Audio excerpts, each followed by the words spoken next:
Assalamualaikum warahmatullahi wabarakatuh. Bismillahirrahmanirrahim. Tabarakalladzi nazzalal furqana ala 'abdihi liyakuna lil 'alamina nadhira. Allahumma shalli wa sallim ala sayyidina Maulana Muhammad wa ala alihi wa sahbihi asma'in. Nama ba'du. Semua pengurus PBNU yang saya hormati, semua habaib, semua ulama yang saya hormati, wabil khusus Kiai Haji Abdul Manan, Ketua Lembaga Dakwah PBNU, yang meskipun mondoknya hanya 3 bulan ini sebetulnya problem, sehingga saya kesini ini sebetulnya tidak pernah merasa ibadah. Ini bukan dakwah, ini show dakwah. Jadi yang namanya dakwah itu ya orang-orang di kampung nggak bisa ngaji, diajarin ngaji, seperti saya di Jogja, di Rembang. Kalau ini show dakwah, dan ini ada agak kesalahan karena mondoknya hanya 3 bulan. Jadi tidak bisa bedakan mana dakwah, mana show dakwah. Ini jelas show itu. Mungkin yang benar-benar dakwah yang sekarang sedang bikin masjid di pedalaman Kalimantan, pedalaman Sulawesi, atau saudara-saudara kita yang di Korea, saya kemarin di Korea, itu dakwah betul. Kalau ini agak-agak tontonan ya, tapi masih bagus lah melihat wajahnya habib ulama, itu ibadah. Tapi begini ya, yang jelas saya berharap sekali, saya diundang sekali ini saja, jangan diulang. Karena mencintai ulama itu baik, tapi ngatur ulama itu dosa. Ini murah. Jadi ini harus dicatat. Jadi Imam Malik itu kalau diundang tuh marah, meskipun yang undang tuh seorang raja zaman itu, Harun ar-Rasyid. Beliau minta supaya Imam Malik baca Muwatta di istana untuk anak-anaknya, padahal seorang presiden mau ngajari anak-anaknya. Imam Malik marah, masyhur gitu, al ilmu yu'ta la ya'ti, ilmu disowani, ora apa ilmu yang sowan. Di mana-mana timba itu ke sumur apa sumur yang ketimba?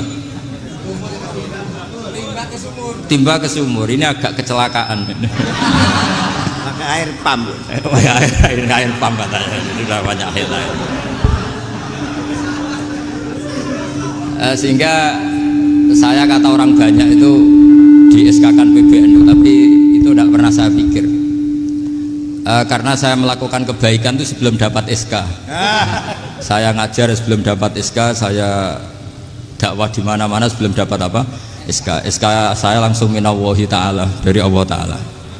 Jadi kalau PBNU niatnya ikror bahwa orang yang sudah manfaat diangkat, itu saya terima. Tapi kalau merasa ngangkat saya, tak lawan di pengadilan.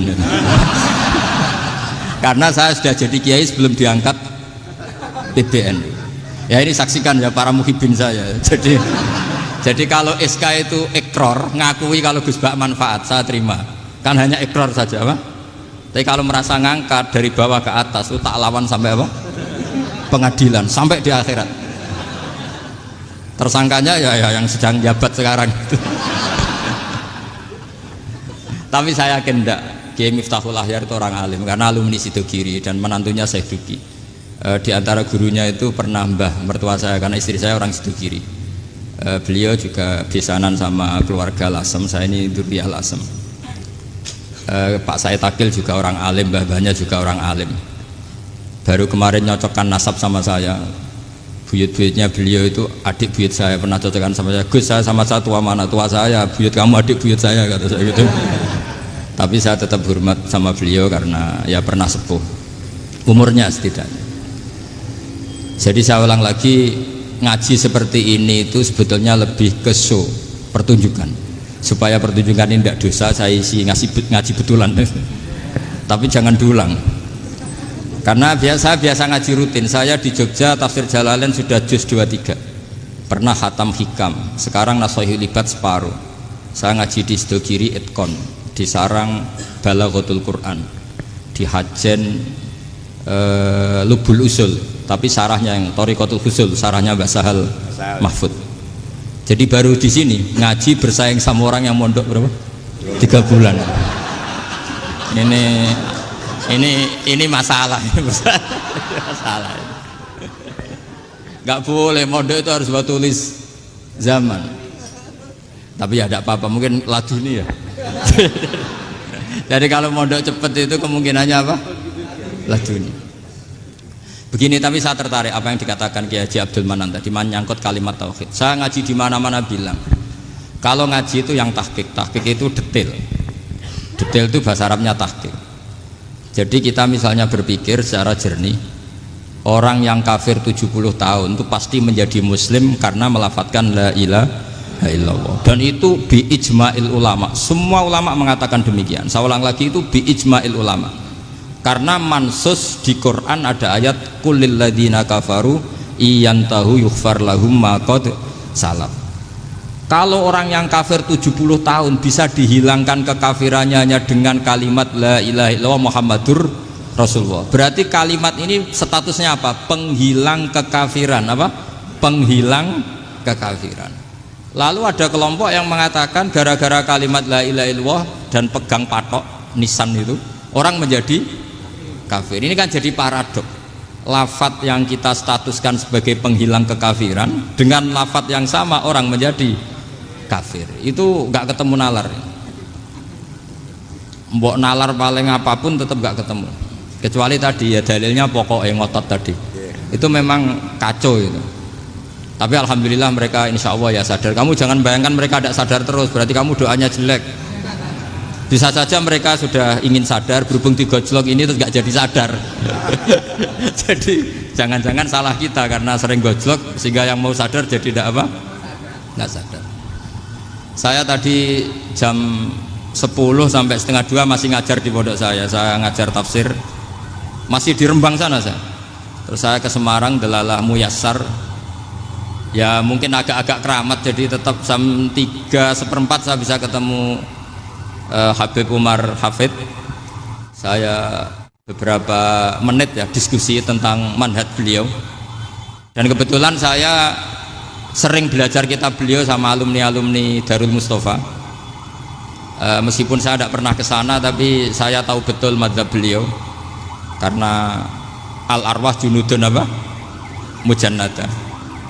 Begini, saya sering dingetikani Mbah Mun, politik tidak jelas itu bagian dari kejelasan. Ini yang perlu dicatat. Jadi politik tidak jelas itu bagian dari apa? Kejelasan. Misalnya begini, siapa yang mengira Khalid bin Walid yang sangat musuhi Rasulullah, dia panglima orang kafir ketika ngalahkan Rasulullah di perang Uhud, akhirnya Khalid bin Walid masuk apa?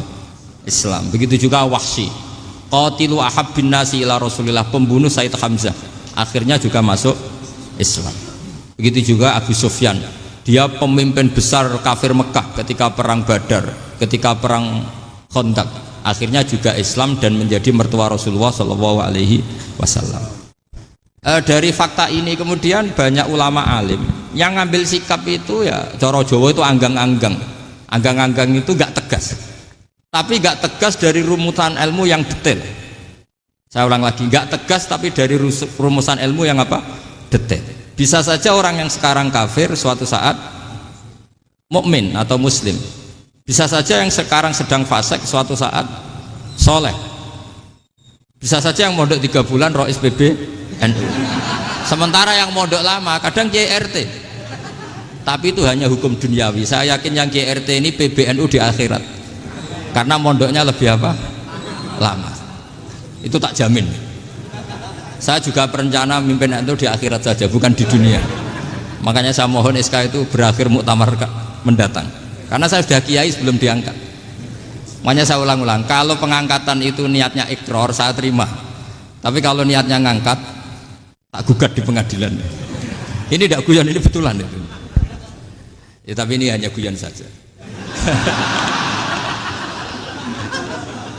Nah, ini penting saya utarakan teori ngaji ya.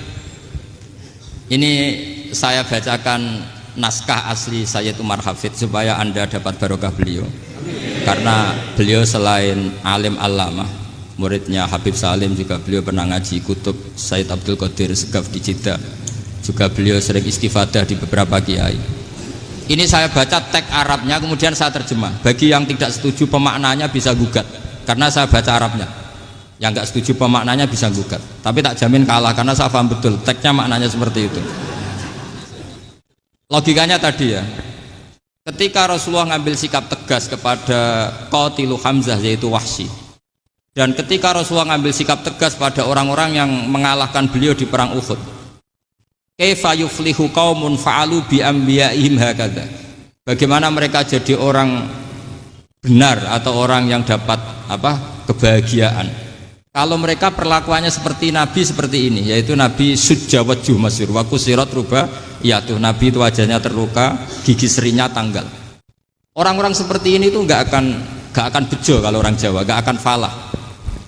Tapi apa yang terjadi? Allah menurunkan ayat laisa laka minal amri syai'un aw yatuba 'alaihim aw yu'adzibahum.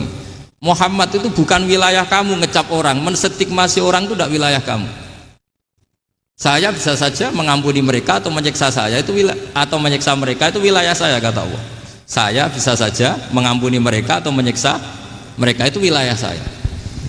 Sehingga akhirnya apa? Rasulullah tidak ngambil sikap yang mungkin orang lain mengatakan itu tidak tegas, tapi itu kearifan. Betul, akhirnya Wahsy malah masuk Islam. Khalid bin Walid panglimanya juga masuk Islam. Dan beberapa orang kafir juga masuk Islam, termasuk mimbenihim, ketuanya yaitu Abu Sufyan. Ini penting saya utarakan. Makanya ini saya baca pembenaran dari konstruksi pikiran tadi. Nah ini supaya khas. Ini khasnya orang mondok 10 tahun nih. Jadi ini tak baca ini. Nah, biar jelas ini nanti tagnya persis ya, tidak saya rubah. Ini di kitabnya Habib Umar Hafid, namanya itu Taujihun Nabi Limardoti Bari. Kalau diterjemah ya mengarahkan orang yang sadar. Nabi itu orang yang sadar ya, sampai ini termasuk orang yang sadar. Limardoti Robbi, menuju mendapat ridho Tuhan atau Allah Subhanahu wa Ta'ala. Saya baca tagnya ini di halaman 179. Ini tidak ada yang saya rubah, tidak saya kurangi. Bismillahirrahmanirrahim. Fala buddha an nuwattina qulubana ala annana khodamatu ahli hadal qaul wa yattali'u Allah min qulubina annana na'taqidu imkaniyata ayyasfa'a fi ahadina yaumal qiyamati man huwal ana kafirun yuslimu faya'lu sya'nu indal haqqi fayakunu sababan li kholasika fil qiyamah yumkinu dzalik. Jadi kita para dai, para kiai itu adalah khodamatu hadal kaun. Kita ini adalah pelayan alam raya ini yang selalu berharap alam ini akan lebih baik. Orang yang sekarang sedang kafir bisa saja nanti yang nyafaati kamu di akhirat, yaitu mereka masuk Islam lalu Islamnya lebih serius, akhirnya punya hak syafaat. Sementara kamu Islam mulai kecil tapi biasa-biasa saja seperti ini, mulai dulu ngaji terus sama Ki Abdul Manan, nggak pernah yang ngisi ngaji, itu artinya nggak ada perkembangan. Makanya saya nggak ingin ngaji lagi, karena saya ingin perkembangan Anda nanti tukang mengisi, bukan yang diisi. Kalau saya nanti ngaji lagi di sini, artinya Anda kalau tetap mendengarkan itu tidak ada perkembangan. Pantas saja saya mulang Gus Bahak sampean sing ngaji. Sekali-kali ada perkembangan, saya ngaji sampean yang mulang, itu bagus itu. Meskipun itu perkembangan yang menyesatkan.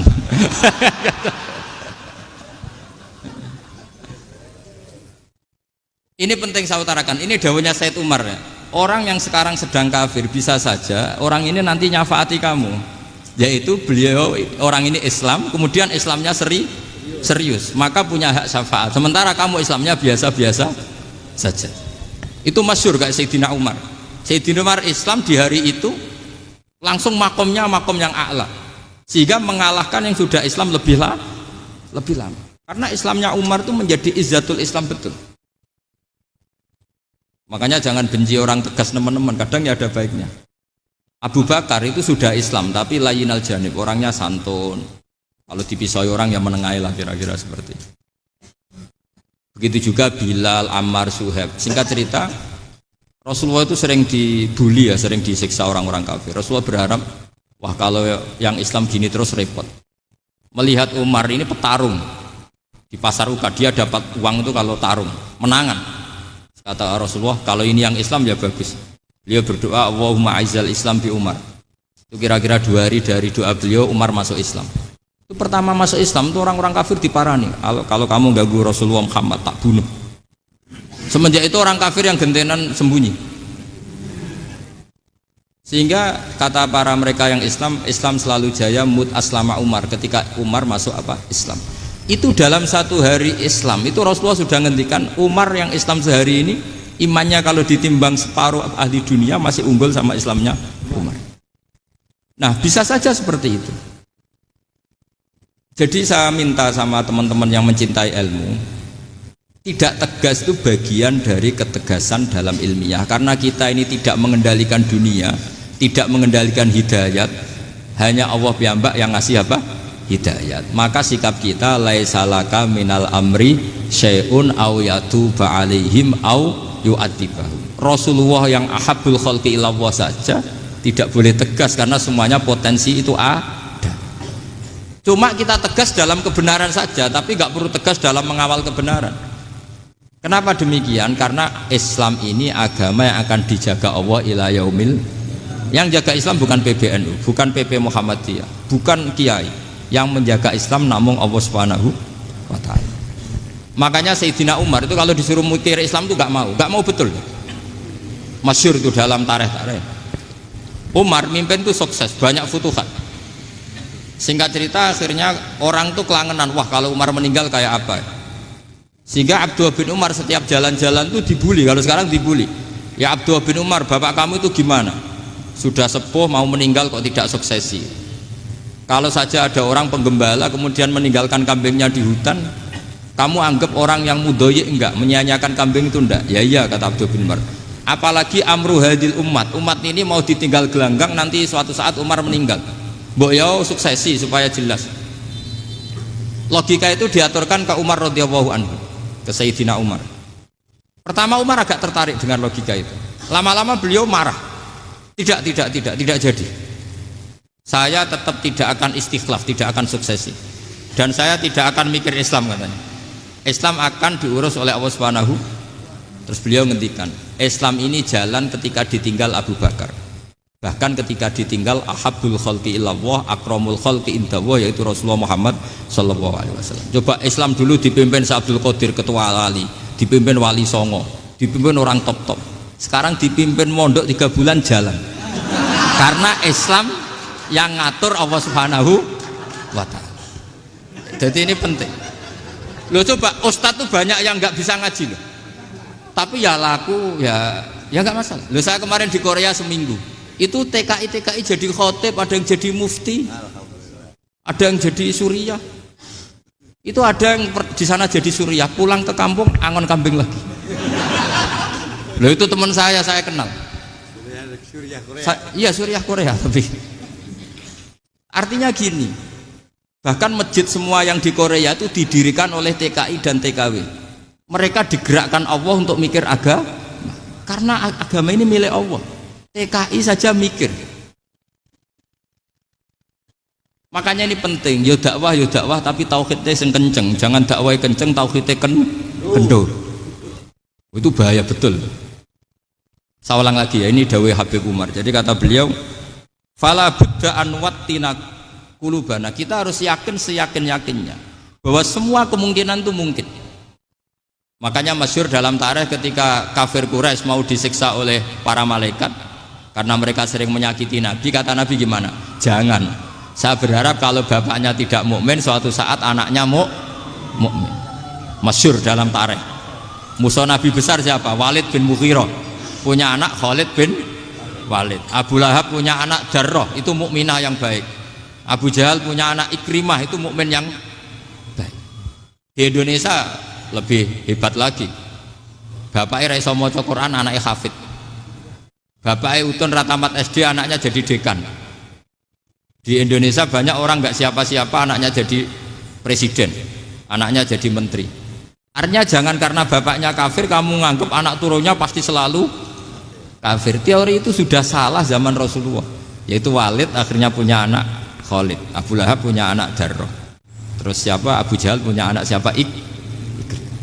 Ini penting saya utarakan karena dakwah kalau terlalu semangat nanti kalau menghilangkan tauhid bahaya.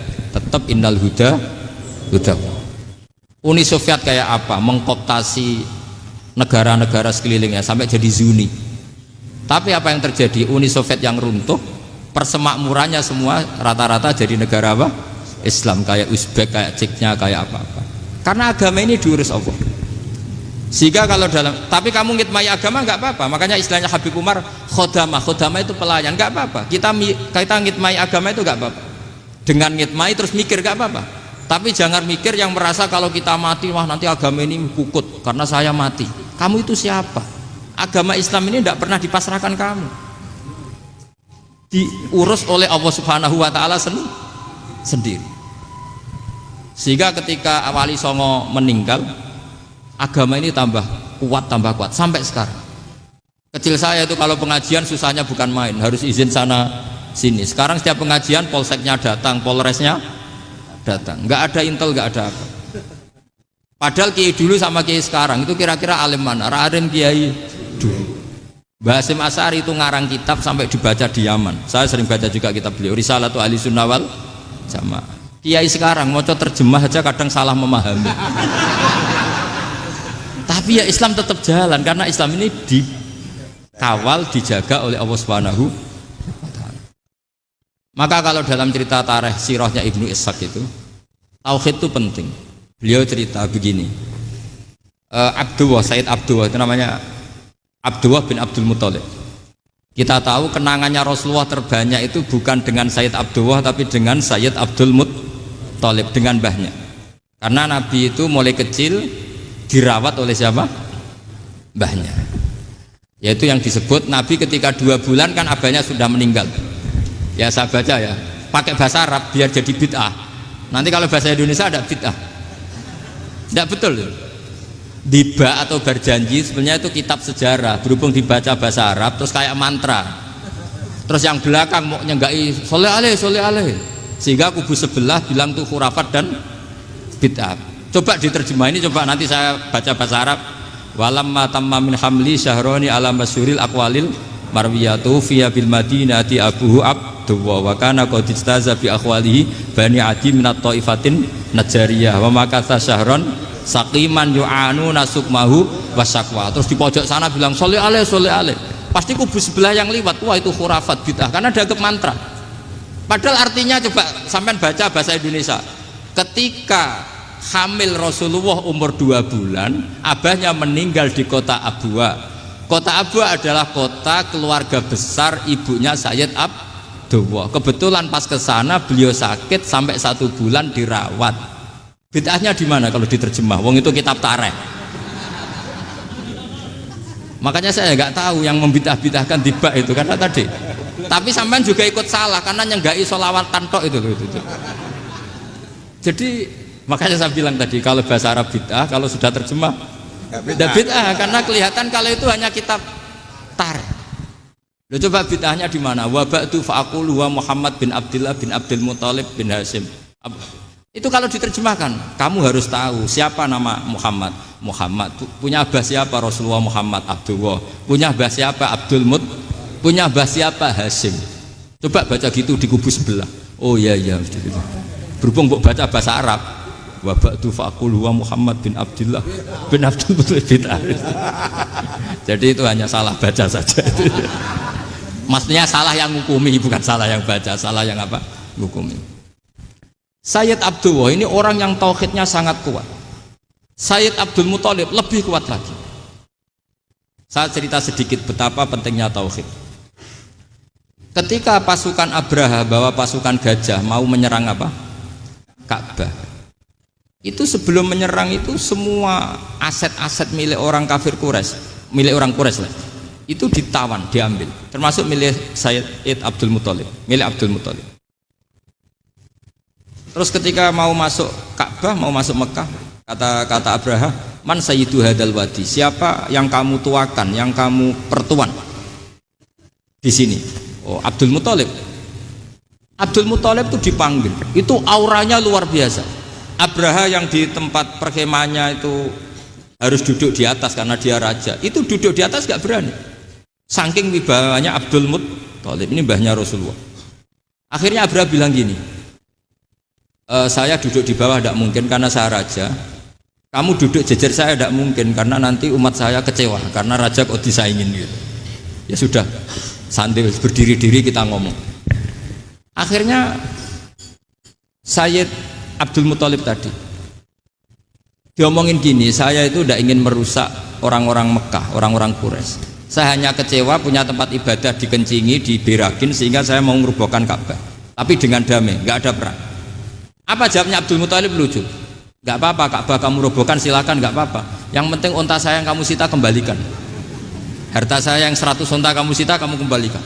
Itu Abraha kagetnya bukan main. Kaget karena kamu itu pemimpin apa? Tadi saya hormat kamu karena kamu tak anggap orang hebat. Hadhil Ka'bah dinu abaika. Ini Ka'bah itu agama kamu. Pas saya hancurkan kok kamu tenang-tenang saja. Padahal pas mau saya hancurkan kamu tenang-tenang saja. Malah tanya unta kamu itu gimana? Apa jawabnya Abdul Muthalib? Inna lihadal baiti robban hamahu. Sebab Ka'bah itu ada yang punya dan pasti akan melindungi Ka'bah. Tapi kalau unta itu milik saya, ini urusan saya, ini unta. Jadi inna lihadal baiti robban hamahu itu tidak milik saya, itu ada yang punya. Ya sudah, biar yang punya aja yang jaga, itu tidak urusan saya. Akhirnya unta dikembalikan, aman deh, untung double. Terus akhirnya dia ke Ka'bah, fa'akhudha bi halaqatil bab, karena dulu apa itu halaqatil bab, karena dulu itu yang dipakai apa itu pegangan itu bentuknya apa, bulat, makanya diistilahkan halaqah apa, bulat. Kalau sekarang halaqah ilmiah itu seminar. Tidak.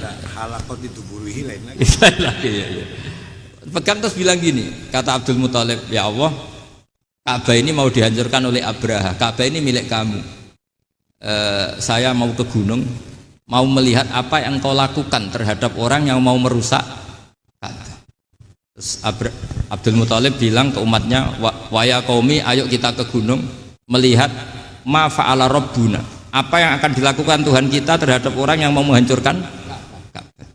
Jadi santai saja, santai. Terus Abdul Muthalib naik gunung sama orang-orang Quraisy. Abraha datang mau merusak Ka'bah, terus terjadi alam taro kaifa fa'ala rabbuka bi ashabil fil. Itu melihat, dan betul Ka'bah dijaga Allah.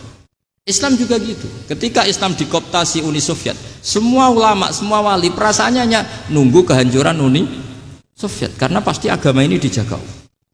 Saya setiap sholat, setiap munajat, ketika baca Rabbana lakal hamdu bil samawati wa mil'ul ardi. Dulu saya iskal itu janggal. Ya Allah, engkau zat yang layak dipuji, yang pujian itu memenuhi langit dan bumi. Pikiran saya kalau bumi ateis itu mujinya kayak apa? Tapi Masya Allah, ketika saya datang di Korea, bumi ateis, ternyata di sana banyak masjid, banyak tasbih, bahkan ada sakduna di sana. Karena Allah sudah ngendikan lakal hamdu mil'us samawati wa mil'ul ardi. Dan sekarang nyata, semua bumi ateis, bumi apa saja, ada tasbihnya, ada tahmidnya. Makanya sadaqallahul adzim ketika ngendikan sanurihim ayatina fil afaq walladzi arsala rasulahu bil huda dinil haqqi liyuzhirahu 'alad dini kulli. Makanya saya mohon sekali bahwa agama ini harus kamu khidmah. Tapi enggak boleh kamu pikir. Atau dibaliklah, khidmah maka memikir. Tapi tidak usah GR bahwa agama ini diserahkan sampean. Saya juga agak ridho. Agama kok diurus orang-orang kayak gini, kayak apa nasibnya? Jadi ini penting, karena rata-rata kiai alim itu tidak jelas. Terus oleh orang-orang yang nggak pernah ngaji itu, wah ini nggak jelas, nggak tegas. Islam itu harus tegas. Maksudnya tegas itu kayak apa? Tegas itu di wilayah kita.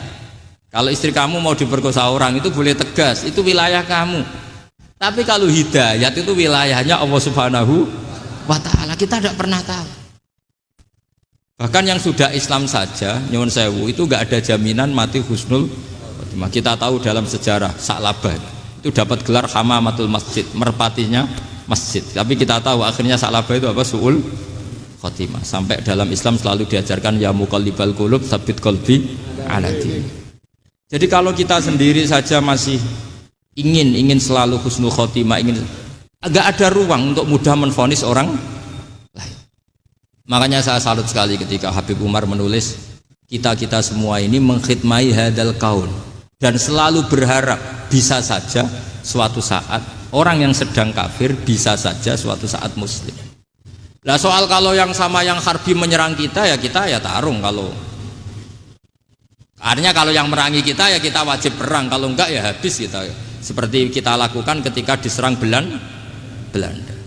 Tapi ketika mereka musta'man, dhimmi, mu'ahad, orang-orang kafir yang mau berdamai dengan kita, ya kita damai. Sebagaimana yang dilakukan Rasulullah SAW ketika berdamai dengan kafir Quraisy yang dipimpin Suhail bin Amr. Masyhur itu dalam tarikh.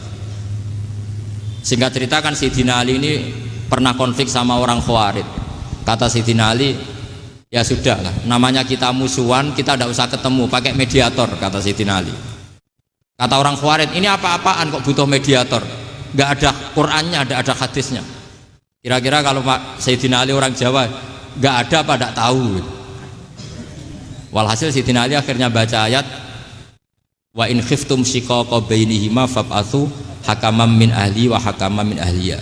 Jika suami istri tengah konflik, maka yang keluarga suami kirim mediator, yang keluarga perempuan juga kirim. Terus kata Sayyidina Ali, wa amru ummati Muhammad a'dhamu min amri rajulin wa imra'atin. Kalau suami istri saja ketika konflik butuh mediator, apalagi ini kelompok besar pasti lebih butuh mediator. Akhirnya lalu mediatornya siapa? Kata Sayyidina Ali, ya siapa saja yang penting baik. Ditunjuk seseorang, diprotes sama orang Khawarij, ini orang nggak kredibel. Oh, terus Sayyidina Ali marah-marah. Rasulullah itu pernah berdamai dengan orang, bahkan orang itu kafir, yaitu Sulhul Hudaybiyah. Nabi itu berdamai dengan orang yang bernama Suhail bin Amr, ketika itu kafir. Makanya ini menunjukkan bahwa musolahah ma'al kufar itu boleh demi kelangsungan bernegara, berbangsa. Kamu tidak usah meragukan reputasi NU. Ketika dulu kafirnya kafir harbi zaman Belanda, ya Mbah Hasim fatwa apa? Jihad. Jadi jangan kira tidak tegas, kita tegas sekali, justru kita yang punya masa lalu tegas. Tapi kepada siapa dan dalam konteks apa? Paham ya? Terus ini penting sekali untuk dijernihkan. Ini saya baca berikutnya nanti, tidak supaya tahqiq. Saya syukur sekali, saya tadi sekaligus minta ijazah sama Habib Umar, dan memang saya ngaji ini lama sama teman-teman alumni Yaman, cuma belum pernah ketemu mu'alifnya. Tadi saya ketemu minta ijazah itu, dan beliau senang sekali, bahkan sempat bikin tulisan di kitab saya ini. Sama tidak perlu baca, karena kalau bisa ya biasa, kalau tidak bisa malu ya sudah, tidak usah baca sudah. Terus ini kata beliau, ini masih saya teruskan. Nahnu min hadhil intilaqah naktasibu thabatana wa quwwata yaqinina wa illa fa fil ardi mu'aridun wa muntaqidun wa mukhalifun min akhyarin wa asyrarin sholihin wa fasikin muslimin wa kuffar. Kalau kamu punya satu metode ilmiah, metode dakwah, kamu harus siap, karena pasti ada yang menentang. Yang menentang itu ya mulai orang soleh, tidak soleh, orang macam-macam. Jadi kalau sudah punya manhaj, memang dari awal harus siap apa? Ditentang. Jadi misalnya PBNU punya kebijakan apa, ya sudah siap saja dibully. Itu pasti itu, karena nggak ada manusia semua suka, semua benci. Kata beliau, anta in kunta fi syakkin min hadzal maslak wal manhaj fattabi man syi'ta wasaha angka ghaniyah wa in kunta ala yaqinin annahu al huda wa mirasun nubuwah wa annahu haqiqatu tarjamatil ahdi ma'rab fala tata'atsar min kalami ahadin yakunu mangkana. Jadi intinya kita mengawal Islam secara rahmatanil alamin itu justru kita berharap menjadi simpatik dan menjadikan mereka menjadi Islam. Jangan ketika simpatik dianggap gak tegas. Saya masih ingat betul dawuh Mbah Mun, hak sekseni, kata beliau. Saya masih ingat kalimatnya, sekseni. Aku ra tegas itu berdasar ayat laisalaka minal amri syai'un aw yatuba alaihim aw yu'adzibahum. Karena potensi sosial itu bisa rubah. Orang yang sekarang kawan kamu bisa saja suatu saat jadi musuh. Yang sekarang musuh kamu bisa saja suatu saat jadi kawan. Terus kamu ngambil sikap tegas dalam sesuatu yang nggak stabil seperti ini, lalu tegas itu kan nggak pada tempatnya. Makanya yang seperti ini kata Allah pakai asa itu menawa. Asa wahu ayyaj'ala bainakum wa bainal ladzina ataitum minhum mawaddah. Bisa saja orang yang sekarang musuhan dengan kamu suatu saat dijadikan mawaddah. Kamu udah mawaddah itu saling mengasihi. Kamu udah usah tanya, wallahu qadir, kata Allah, karena Allah mampu. Jadi dalam hukum-hukum sosial Allah seringnya bilang apa? asa. Misalnya wasa antakrahu syai'a wa huwa khairul lakum, wasa antuhibbu syai'a wa huwa syarrul lakum. Karena masalah sosial ini semuanya asa, yang pernah tahu siapa? Bisa saja sekarang saya Rois Suriah, nanti SK-nya enggak turun lagi, tapi saya enggak apa-apa. Bisa saja nanti santri 10 tahun dipimpin 3 bulan, enggak apa-apa. Bolak-balik enggak apa-apa. Saya enggak akan kecewa. Karena masa Allahu kana wa malam yasa lam yakun. Assalamualaikum warahmatullahi wabarakatuh.